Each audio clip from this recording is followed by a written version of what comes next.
The chip situation continues to be very complex and very volatile, but I'm confident our team is going to enable every single vehicle possible to be built.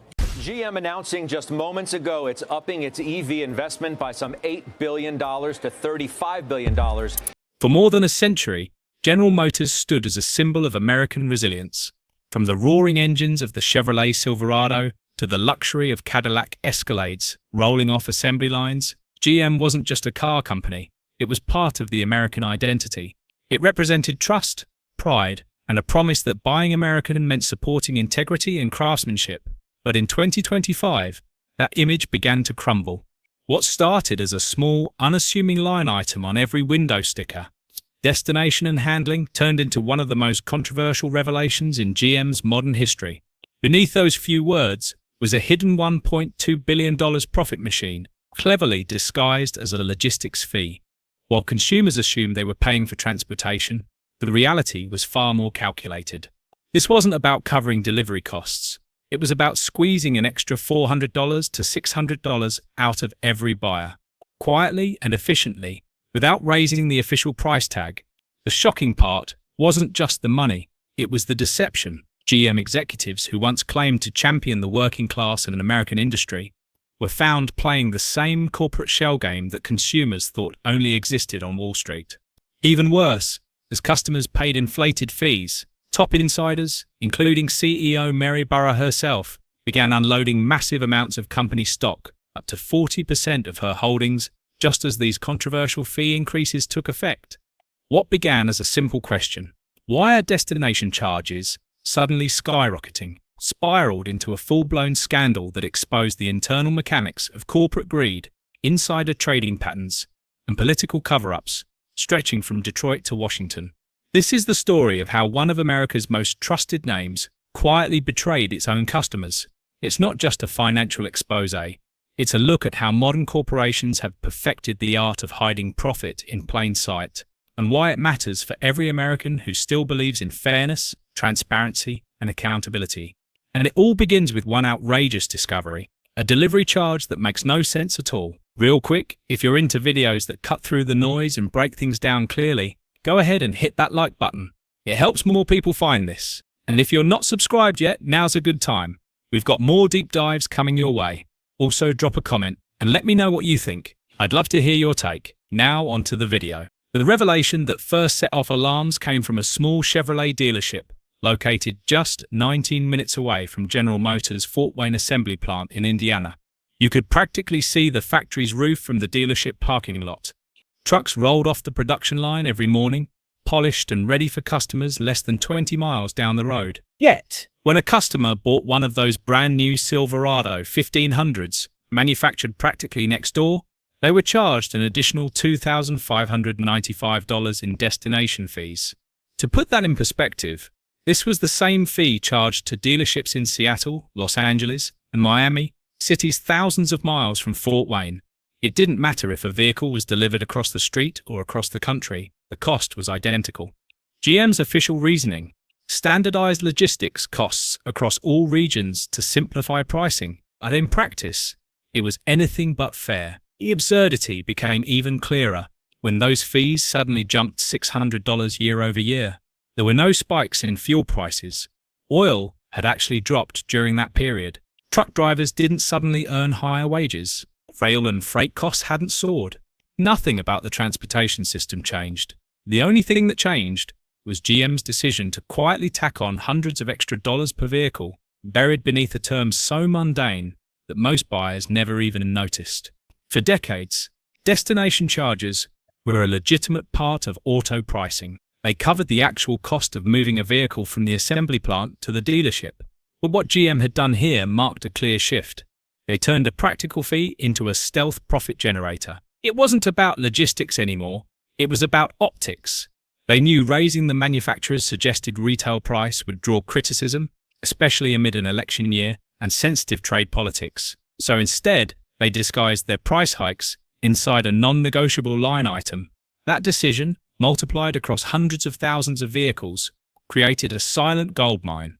Every Silverado and Sierra truck carried that inflated delivery charge. Between those two models alone, GM sold roughly 900,000 units in 2024. Multiply that by the $600 increase, and you get an additional $540 million in profit from just 2 vehicle lines. When you add in every GM brand, Cadillac, Buick, GMC, Chevrolet, the total hidden profit climbed past the $1 billion mark. The trick worked because most customers don't question it. Destination and handling sounds legitimate. Few realize that the fee isn't paid to the dealer or transport company, it's paid directly to the manufacturer. In this case, GM collects that money the moment the vehicle leaves the factory. Dealers don't see a cent of it.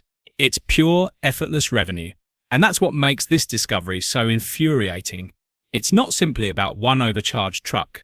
It's about the mindset behind it. A company that once stood for American craftsmanship and integrity had found a way to quietly exploit the very people who built its legacy, its customers, workers, and dealers.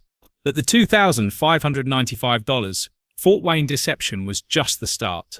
The same trick was happening across every GM model, from Corvettes to Hummers, and when compared to their global competitor, the numbers made even less sense. What GM called logistics looked more like legalized price manipulation. And that raised a dangerous question. If GM was willing to disguise profit in delivery fees, what else were they hiding behind corporate jargon and fine print? The answer would lead straight into one of the most cunning financial maneuvers in the auto industry's history, and expose just how far GM was willing to go to protect its bottom line. When investigators dug deeper into GM's pricing strategy, the Fort Wayne case turned out to be just the beginning. The destination charge increases weren't limited to a single vehicle line or a one-off decision. They were system-wide, touching nearly every model GM sold in 2024. The Corvette, long celebrated as America's affordable sports car, carried a $1,995 delivery charge, up $400 from the previous year. The Buick Enclave, $1,895. The GMC Canyon, $2,295. The Cadillac Escalade IQ, $2,390. Even the new GMC Hummer EV, a truck built to symbolize GM's electric future, had a $2,495 fee attached. Across the lineup, the pattern was unmistakable. Destination fees up $200, $400, $600, always rising, never explained. When you start crunching the numbers, the implications are staggering. GM sold about 2.7 million vehicles in 2024. The average destination fee increase, $400, translates to more than $1.2 billion in extra revenue, not revenue tied to new products, better materials, or innovation, but to an accounting trick buried in fine print. This isn't a grey area, it's a deliberate strategy, because legally, automakers are allowed to set their own destination charges. There's no regulatory oversight, no requirement to prove actual transport costs. All they need to do is include the fee in the vehicle's MSRP. It's invisible inflation, corporate sleight of hand that looks like business as usual. What makes this revelation even harder to swallow is the contrast with global competitors. Porsche builds cars in Germany, ships them across the Atlantic, hauls them by rail, and delivers them nationwide across the US for $1,995 total. Mini Cooper, also manufactured overseas, ships vehicles thousands of miles and still charges less than $1,000. Meanwhile, GM demands nearly triple that for moving a truck less than 20 miles. If that seems absurd, it's because it is, but it's also incredibly profitable. These fees are non-negotiable, and because they're technically part of the MSRP, buyers can't remove or dispute them. They simply pay, often financing them over 60 or 72 months, unknowingly paying interest on what amounts to a fake logistics cost. Inside GM's headquarters, it was hailed as a victory, or a clever workaround that avoided public backlash from price hikes while padding quarterly profits. But on the outside, it was a quiet betrayal. Dealers couldn't explain it, buyers couldn't challenge it, and journalists had no easy way to expose it. By all appearances, GM had pulled off a masterclass in hidden profit extraction, until someone started asking why now? Why introduce these steep, synchronized fee hikes precisely when the company was promising stability amid global uncertainty? The answer pointed not to logistics, but to something far more political. The deeper analysts looked the clearer the timing became. GM's destination fee increases coincided perfectly with growing trade tensions and new rounds of tariffs on imported steel, aluminum, and electronic components. On paper, those tariffs were designed to protect American manufacturing. In practice, they squeezed profit margins for automakers already battling supply chain instability and softening demand. Publicly, automakers insisted everything was fine. Executives from Ford and Stellantis went on record assuring customers that tariffs wouldn't raise prices. GM stayed quieter. They didn't deny or confirm the impact. They simply shifted their numbers elsewhere. Instead of raising MSRP and attracting political scrutiny, they quietly inflated destination charges. This is what economists call a pricing shell game.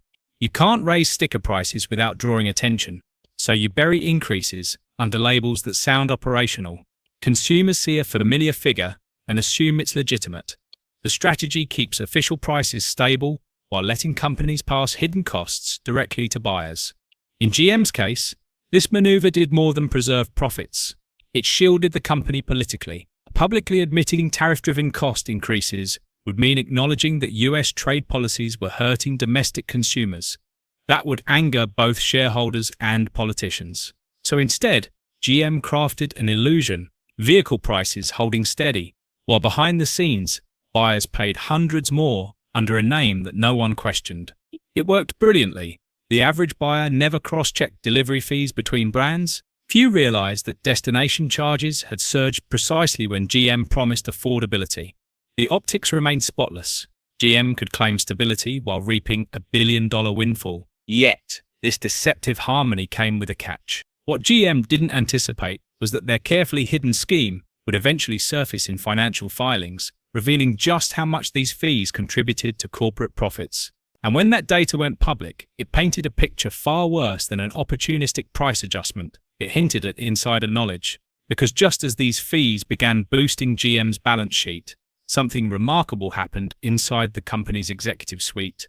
Senior leadership began selling off their stock. Off your shares, not a minor rebalancing. Entire chunks of their personal holdings executed with precision timing.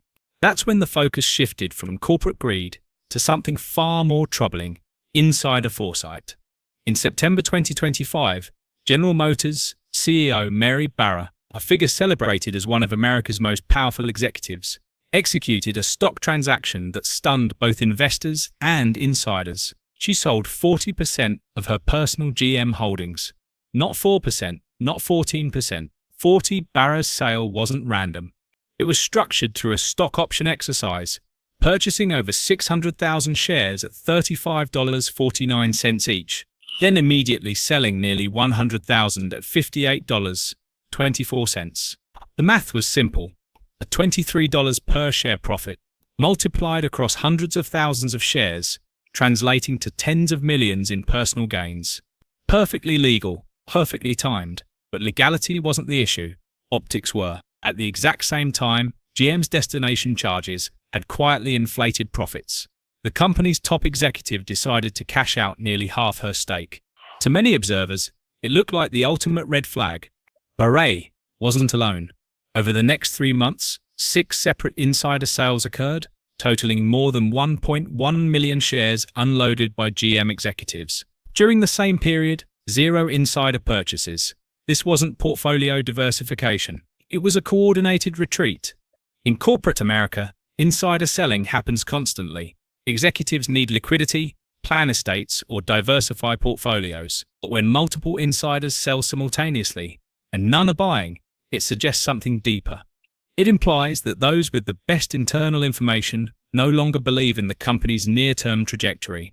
Mary Barra, whose total compensation exceeded $28 million a year, didn't need to sell stock to pay bills. Her decision was strategic, not circumstantial.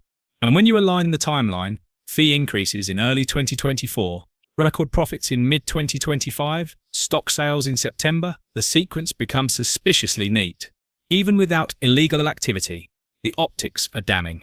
GM's leadership had just used hidden destination charges to inflate short-term earnings, lift stock prices, and then liquidate their own holdings at peak valuation. Meanwhile, dealers struggled with angry customers, workers feared layoffs, and loyal buyers unknowingly financed executive bonuses through inflated vehicle costs. It's capitalism functioning exactly as designed, but stripped of morality.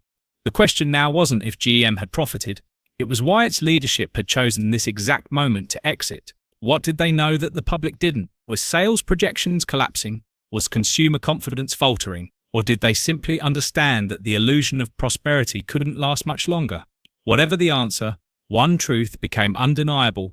The people running General Motors were preparing for turbulence, and everyone else, from factory workers to customers, was about to feel the impact of their decisions. On paper, General Motors and its dealerships share the same mission: sell vehicles, serve customers, and sustain the American auto industry. But behind the polished showrooms and smiling salespeople, a quiet war has erupted. Dealers, along the backbone of GM's retail empire, are now caught in an impossible position. When GM raised destination charges by $600 on its best-selling trucks, dealers were blindsided. The fee wasn't optional, nor was it negotiable. GM billed dealers the full amount when the vehicle shipped from the factory, meaning every Silverado or Sierra that arrived on a lot came preloaded with the inflated charge. The dealer had already paid it. Their only choice was to pass the cost on to the customer or eat into their own margins. That might sound manageable for a few vehicles, but when you multiply it across hundreds of trucks, the math becomes brutal. A mid-sized Chevrolet dealer might receive 400 trucks per quarter. That's $240,000 in extra cost per quarter, nearly $1 million annually, gone, without any added value. And remember, dealers don't profit from destination charges. Every dollar collected flows straight back to GM. The reaction within dealer networks has been quietly furious. In private meetings and franchise calls, owners have questioned GM's decision-making. How do we justify a $2,595 delivery fee for a truck that comes from the next town? One Indiana dealer reportedly asked during a regional council. The answer, unsurprisingly, was silence. Dealers are the first to feel customer anger, or it show up having done their research. Comparing fees across brands, they see Toyota charging less, Honda keeping costs stable, and Hyundai undercutting everyone. Then they look at GM and see unexplained price jumps. Sales staff are left stammering through explanations they don't believe, trying to protect a brand that seems determined to make their jobs harder to stay competitive. Many dealerships have started discounting more aggressively, but every discount eats into their profit margins, eroding the financial viability of small, family-owned stores. Unlike large multi-franchise groups, these local dealers don't have diversified income from luxury brands or service centers. They rely on consistent truck sales to stay afloat. Meanwhile, GM's corporate team continues collecting full destination fees up front, whether the vehicles sell quickly or sit on the lot for months. It's a zero-risk system for the manufacturer and all risk for the retailer. The damage isn't just financial, it's relational. For decades, GM prided itself on its dealer partnerships, often calling them the face of the brand. But now, many of those faces are weary, frustrated, and quietly considering alternative alliances. Some dealers have already diversified into Toyota or Kia franchises, citing more transparent pricing structures and better trust. That erosion of dealer confidence may not make headlines, but it's the foundation of brand collapse. Because when the people selling your vehicles lose faith in your leadership, your brand's downfall has already begun. And as dealerships struggle to explain rising costs, another group, closer to the heart of GM's legacy, was growing restless too. Far from corporate boardrooms and investor briefings, GM's factory floors tell a different story, one of anxiety, confusion, and growing resentment. At plants like Fort Wayne, Flint, and Spring Hill, workers have long been proud of their contribution to American manufacturing.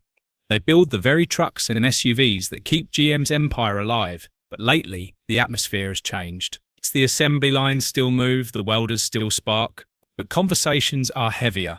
Workers know what's going on. They see trucks piling up in dealer lots. They know delivery costs didn't magically rise $600 per vehicle. Many drive the same routes as the transport carriers and know exactly how little it costs to move vehicles between towns, if they can do the math. And when they heard about CEO Mary Barra's massive stock sale, 40% of her holdings gone in one transaction, the message was loud and clear. Leadership was cashing out, while the shop floor braced for impact. GM's workers aren't just employees. Many are shareholders through retirement accounts and stock purchase programs. When insiders sell, it rattles confidence across the entire workforce. If she's bailing out, what does she know that we don't? One longtime Flint assembly worker told a union representative, "Are layoffs coming next?" Their fears aren't unfounded. As in the automotive industry, the equation is simple. When sales slow, production slows, and when production slows, jobs vanish. It's a brutal cause and effect cycle that every factory veteran understands. The signs are already emerging, with inventory building up on lots and dealers struggling to move vehicles. Whispers of shift adjustments and temporary reductions are circulating through break rooms. GM has yet to announce any official cuts, but few workers believe the silence means safety, beyond job security. There's moral frustration. Workers feel betrayed, not just financially, but philosophically. They take pride in producing vehicles that define American craftsmanship, yet their own leadership seems more focused on extracting maximum short-term profit than sustaining the company's long-term future. Unions are watching too. The United Auto Workers has already been in tense negotiations with automakers over job security in the transition to electric vehicles. The destination fee scandal adds another layer of distrust. Union leaders have hinted that corporate integrity will be a major point of contention in the next bargaining cycle. To the people building GM's vehicles, this isn't just a financial scandal, it's a human one. It's about whether the company that once promised stable middle-class jobs still values the people behind the machines. And as factories brace for potential slowdowns, another storm is brewing outside GM's walls, a competitive and political backlash that threatens to unravel everything the company built over a century. General Motors was once synonymous with the American dream, a company that symbolized innovation, reliability, and blue-collar pride. But that image now stands cracked. Beneath the chrome and slogans, the destination fee scandal revealed a painful truth. GM no longer profits by building better cars. It profits by outsmarting its own customers. In a single corporate decision, the company turned a simple delivery fee into a billion-dollar revenue stream, one that punished loyalty, burdened dealers, and undermined the very communities that built its legacy. And when the truth started leaking out, instead of accountability, we saw something worse. Top executives cashing out millions in stock while assuring the public everything was fine. It's easy to view this as just another corporate controversy, but it goes deeper than that.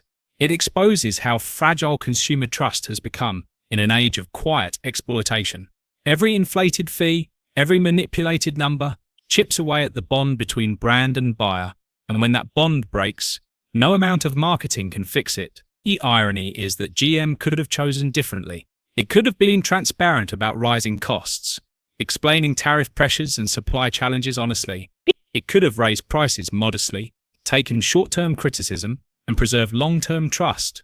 Instead, it chose secrecy. It chose to disguise profit as policy, to gamble that the public wouldn't notice. But the public is noticing now. Forums, journalists, and watchdogs are connecting the dots. Dealers are voicing frustration, workers are whispering fears, and customers are voting with their wallets. Once those habits shift to Toyota, to Honda, to anyone else who seems fairer, they rarely return. History shows that empires don't collapse overnight. They erode from within, one small betrayal at a time. GM's story isn't over yet, but the warning signs are everywhere. Inflated fees, insider sell-offs, restless dealers, anxious workers, skeptical consumers. These aren't isolated events. They're symptoms of a culture that's lost its moral compass. The question now isn't whether GM can survive, it's whether it can repent, or whether it can remember what it once stood for, building honest products for honest people. Is as long as customers keep paying for deception, nothing changes. But the moment they stop, the moment they choose transparency over tradition, everything does. The next time you see that line on a window sticker, destination and handling $2,595, ask yourself, who's really being delivered? The truck or you? Once again, thanks for watching this video. If you got something out of this, hit that like button and make sure you're subscribed so you don't miss the next one. And hey, let me know your thoughts in the comments. Agree, disagree, or something in between. I'd love to hear it.